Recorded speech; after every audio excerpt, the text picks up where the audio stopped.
So here we will learn about a very important topic in periodontology which forms the base of periodontology, that is the normal periodontium and effects of aging. Here we will learn about the healthy periodontium characteristic features and what are the different effects of aging in the subsequent modules. So let us now learn what is periodontium. Periodontium is a specialized tissue that surround and support the teeth, maintaining them in the maxillary and mandibular bones. The word comes from the Greek term peri meaning around and odonto meaning tooth. So any structure which is present around the tooth is known as periodontium. So what are the different structures which are present around the tooth? Gingiva, cementum, periodontal ligament, alveolar bone. So these all form the periodontium. All the components of the periodontium form a functional system that provides attachment for the tooth to the bones of the jaw and permits the tooth to withstand the forces of mastication. The functions of periodontium. It provides tooth support, shock absorber withstanding the forces of mastication, sensory receptor necessary for proper positioning of the jaw, and nutritive like blood vessels which provide the essential nutrients to vitality of the pedicle. As we have seen that if a stone also struck in our mouth, we immediately come to know what hurts us. So it is due to a specialized function which is performed by the periodontium. So tooth plus the periodontium is the dentoperiodontal unit. Now there is a starting of module 1, that is the gingiva. Here we will learn about the definition and various macroscopic features of gingiva. Now, gingiva is the part of oral mucosa, that is the masticatory mucosa that covers the alveolar process of the jaw and surrounds the neck of the tooth. Anatomically, it is divided into three parts: the marginal gingiva, the attached gingiva, the interdental gingiva. Now, clinical features of a healthy gingiva. The clinical features are the color. Color is always coral pink in color. Usually it is coral pink. Then the size is normal. Contour, the smooth curve or scalloped appearance around the each tooth. So this is the scalloped appearance of the gingiva. The healthy gums hold tight to each tooth in that gum surface narrows to knife edge. So we have seen that it has narrow to knife edge, and this thin at the free gingiva, this knife edge. This is the knife edge. Now consistency is firm and resilient. Surface texture. We can see the various stipplings which are present here on the tooth surface. These are the orange peel appearance of the attached gingiva. Now the position. We can see that this is the CEJ. This is the CEJ. Now the tooth is, if this is the CEJ, the gingiva is always present coronal to it. Gingiva is present coronal to it. So this is the position of the normal healthy gingiva.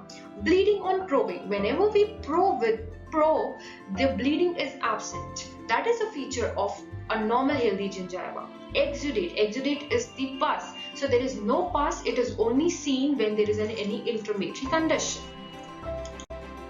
Now anatomically it is divided into three parts, that is marginal, attached and interdental gingiva. These are the macroscopic features of the gingiva. Macro means large.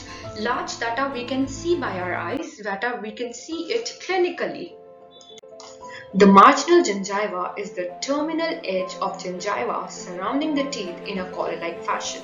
So this is the free gingiva that we can see.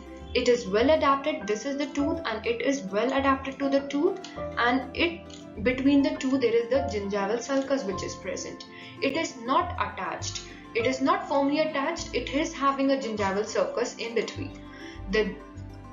In about half of the individual, it is demarcated from the adjacent attached gingiva by a shallow linear depression. You can see there is a free gingival groove. There is a shallow depression which is present nearly half of the individual. And below it there is present attached gingiva which is firmly attached to the underlying bone. This is firmly attached to the underlying bone.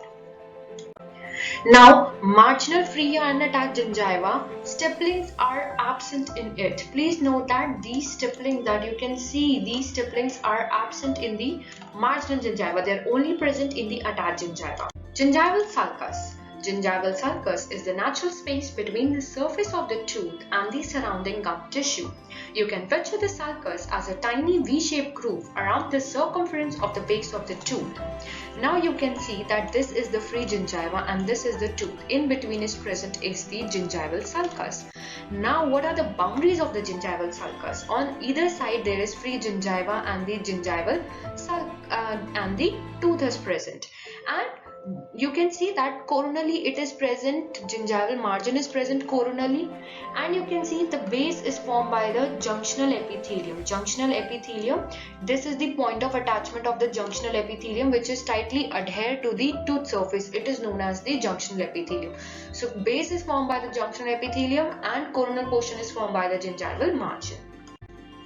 Now, what is the probing depth of the gingival sulcus? Under the normal condition, the depth is 0 mm or close to 0 mm. These are called as the germ-free animals. Now, in humans, the so-called probing depth of clinically normal gingival sulcus is 2 to 3 mm. The histologic depth of the sulcus does not need to be exactly equal to the depth of penetration of the probe. So, this is the sulcus, and when you are going to probe, to the base of the pocket is your gingival sulcus, and if it is inflamed, if the inflammation is present, there may be recession and there may be a pocket formation. When the gingival sulcus is beyond 2 to 3 mm, which is abnormally elongated, that area is known as pocket formation. Now, attached gingiva. Attached gingiva, this tissue is adjacent to free gingiva and is keratinized and is firmly attached to the bone structure. It is demarcated by a mucogingival junction and it can range from 3 to 12 mm in height. Now you can see that this is the attached gingiva. This hole is the attached gingiva which is firmly adherent to the underlying bone. This is the free gingiva which is having a sulcus in between, and this is just well adapted but not attached to the underlying structure. This is the mucogingival junction which will help you to demarcate it in the oral mucosa from the alveolar mucosa. And this is the bone, you can see that. So this is the mucogingival junction.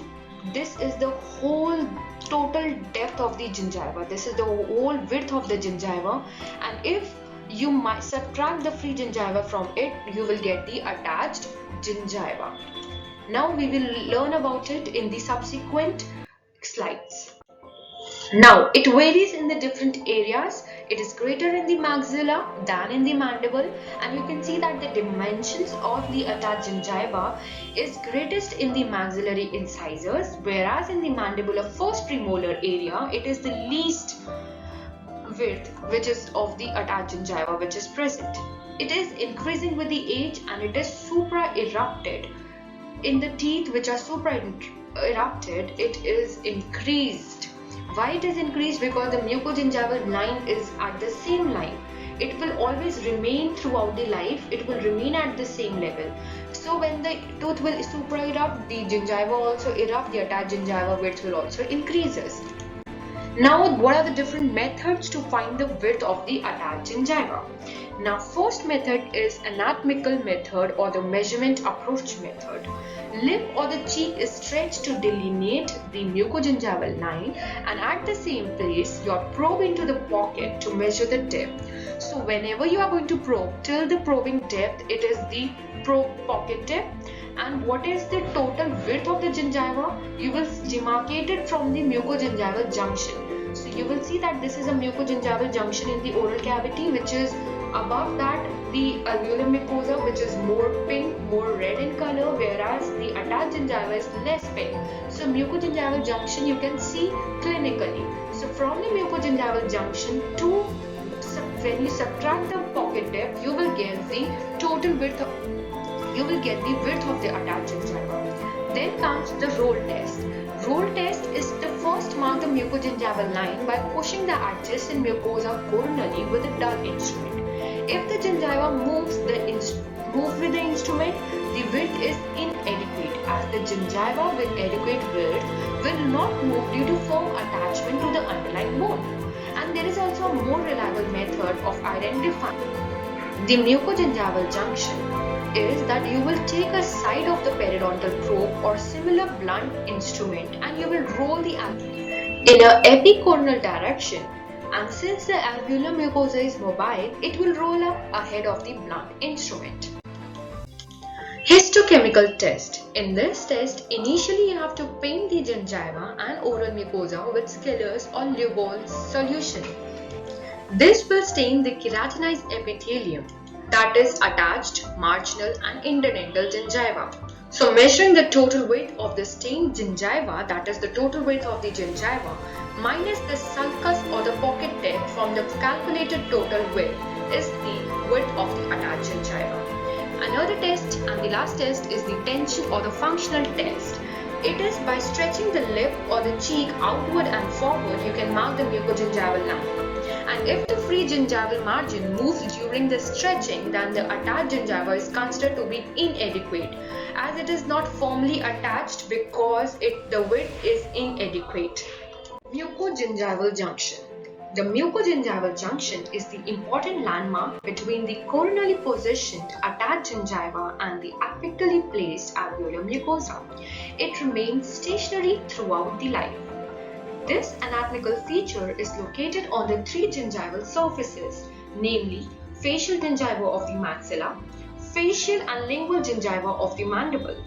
However, the mucogingival junction is absent on the parietal gingiva of the maxilla due to an absence of a freely movable alveolar mucosa on the palate.